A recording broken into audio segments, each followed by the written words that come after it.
Hello दोस्तों, welcome to YouTube channel. आज हम सीखेंगे हम किस तरह से चेक को भरते हैं, किसी भी बैंक के चेक को किस तरह से भरते हैं। अगर हमें खुद ही कैश कराना है चेक तो हम तब किस तरह से भरेंगे। अगर हमें दूसरों को देना है कैश कराने के लिए तो वो किस तरह से भर के देना है उसको, या उस इसे हम चेक को किसी भी दूसरे के बैंक में डिपॉजिट करना चाहते हैं, किसी को देना चाहते हैं, मतलब डिपॉजिट चेक देना चाहते हैं, तो हम किस तरह से भरेंगे। ठीक है, सबसे पहले जान लेते हैं। अगर हमें सेल्फ का मतलब होता है खुद, स्वयं। ठीक है, हिंदी में स्वयं कहते हैं। तो अगर हमें इस तरह से हमें कैश निकालना है चेक के द्वारा, तो हम किस तरह से चेक को भरेंगे। ठीक है, सबसे पहले ये जान लेते हैं।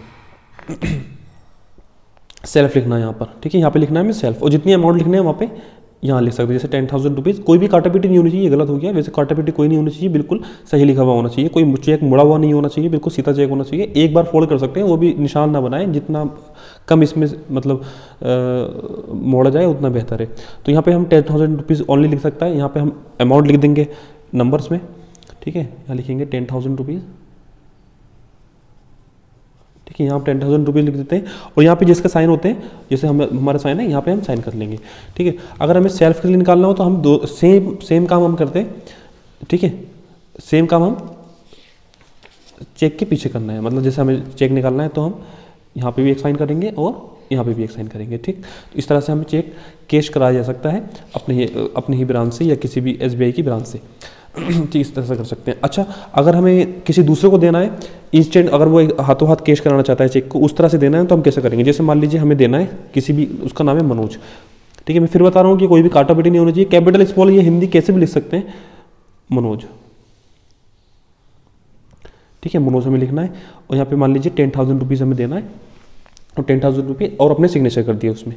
ठीक है, हम सिग्नेचर करेंगे उसके, और दो ही सिग्नेचर पीछे करते हैं, दो सिग्नेचर पीछे करते हैं। दो सिग्नेचर पीछे करने के बाद उसको हम दे देंगे कि ये इंस्टेंट कैश करा सकता है। जब वो कैश काउंटर पे जाता है तो वो अपने दोनों साइन यहाँ करेगा। जैसे मान लीजिए उसका नाम मनोज है तो वह मनोज लिख देता है। ठीक है, दो साइन यहाँ करेगा मनोज, यहाँ दो साइन यहाँ हो जाएंगे, और दो साइन यहाँ करने के बाद एक वो अपनी आधार कार्ड की ID लेगा और ये चेक के साथ लगाकर कैश काउंटर पर जाके कैश करा सकता है। ठीक है, यहाँ पे हम डेट फिल कर सकते हैं। जैसे मान लीजिए आज डेट है 23 जनवरी, तो 23 जनवरी मतलब 1 2022, ये हम जमा सकते हैं। और यहाँ डेट लिखने के बाद सिर्फ ये 3 महीने के लिए वैलिड रहता है। जब हम यहाँ पे डेट लिख देते हैं तो सिर्फ ये आज से, मतलब इस डेट से 3 महीने तक के लिए वैलिड होता है। इसके बाद ये चेक इनवैलिड हो जाता है, फिर ये काम का नहीं रहता। ठीक है, अगर हमें किसी दूसरे को डिपॉजिट चेक देना है, मतलब हमें इस तरह से देना है कि वो सिर्फ अपने बैंक अकाउंट में ही जमा कर सके, तो हमें क्या करना होता है, यहाँ पे 2 लाइनें जमा करनी होती हैं, जिसका मतलब होता है कि ये सिर्फ बैंक में ही जाना है, बैंक में ही जमा होना है। ठीक है, बैंक में जमा होने के लिए जब जिस तारीख में भी आप चेक दे रहे हैं वहाँ आप डेट लिख देंगे, जिसके बाद ये 3 महीने तक वैलिड रहेगा। यहाँ 2 स्लिप लगा देंगे, फिर आपको पीछे साइन करने की ज़रूरत नहीं होती। ठीक है, सिर्फ आगे ही एक ही जगह साइन करना होता है, पीछे साइन करने की ज़रूरत नहीं है। जैसे यहाँ पे ये साइन कोई से भी साइन नहीं होगा, ये पीछे से सिर्फ ब्लैंक रहता है। ठीक है, पीछे से ब्लैंक रहता है। इस तरह से हम किसी को भी चेक दे सकते हैं। क्या क्या लिखकर, जैसे मैं आपको दूसरा चेक में लिखकर दिखा सकता हूँ। ठीक है, जैसे हमारे पास दूसरा चेक है, यहाँ पे आप दूसरे चेक में करके दिखा सकते हैं आपको। जैसे यहाँ पे एक दूसरे बैंक का चेक है, तो यहाँ हम जैसे मान लो लिखना चाह रहे हैं हम मनोज। ठीक है, मनोज, हम इसको देना चाह रहे हैं 10,000 रुपीज़, 10,000 रुपीज़, या हिंदी में लिख सकते हैं 10,000 रुपये मात्र।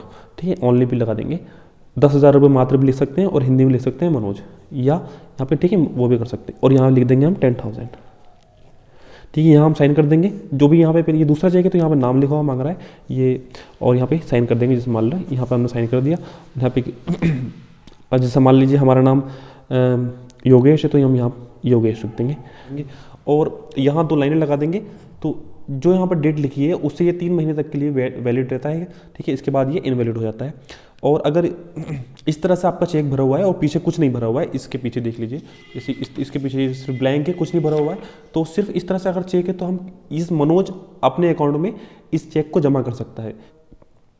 अगर आप दी गई जानकारी समझ पाएँ तो आप चैनल को सब्सक्राइब करें और बेल आइकन को प्रेस करें।